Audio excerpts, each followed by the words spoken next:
Hi friends, aloo parotta செஞ்சுக்கலாம். கோதுமை மாவில் கொஞ்சமாக ஆயில் விட்டுக்கலாம். பட்டர் வேணா கூட விட்டுக்கோங்க. சால்ட் சேர்த்துக்கலாம். வெதுப்பான தண்ணி விட்டு லைட்டாக ஹாட் வாட்டர் பிசைஞ்சு எடுத்துக்கலாம். சாஃப்டாக உருளைக்கிழங்கு வேக வச்சு எடுத்துகிட்டு மஞ்சள் பொடி, மிளகாய் பொடி, கரம் மசாலா பொடி, சீரகப்பொடி எல்லாம் சேர்த்துக்கோங்க. சால்ட்டு எல்லாம் சேர்த்துக்கோங்க. சால்ட்டு, பொடியாக கட் பண்ண வெங்காயம், கொத்தமல்லி நல்லா கலந்து எடுத்துக்கலாம்.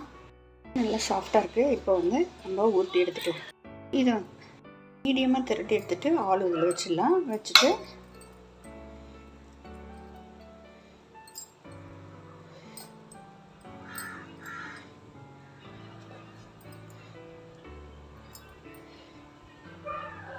மெல்லமாக உருட்டி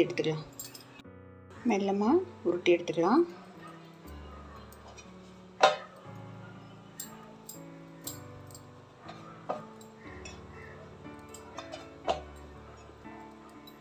தவாவில் போட்டு எடுத்துடலாம். மெல்லமாக ஆயிலோ கீயோ விட்டுக்கலாம்.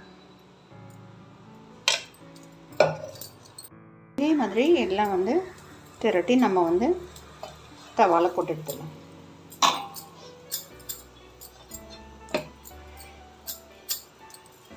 ஃப்ரெண்ட்ஸ், ஆலு பரோட்டா சூப்பராக அருமையாக ரெடி. நீங்கள் ட்ரை பண்ணி பாருங்கள். அப்படி லைக் பண்ணுங்கள், சப்ஸ்கிரைப் பண்ணுங்கள் ஃப்ரெண்ட்ஸ். தேங்க்யூ. இதுக்கு சைட் டிஷ்ஷே தேவையில்லை ஃப்ரெண்ட்ஸ். ஆலு சப்பாத்தி சூப்பராக அருமையாக ரெடி ஆச்சு. நீங்கள் ட்ரை பண்ணி பாருங்கள். அப்படி லைக் பண்ணுங்கள், சப்ஸ்கிரைப் பண்ணுங்கள் ஃப்ரெண்ட்ஸ். தேங்க்யூ.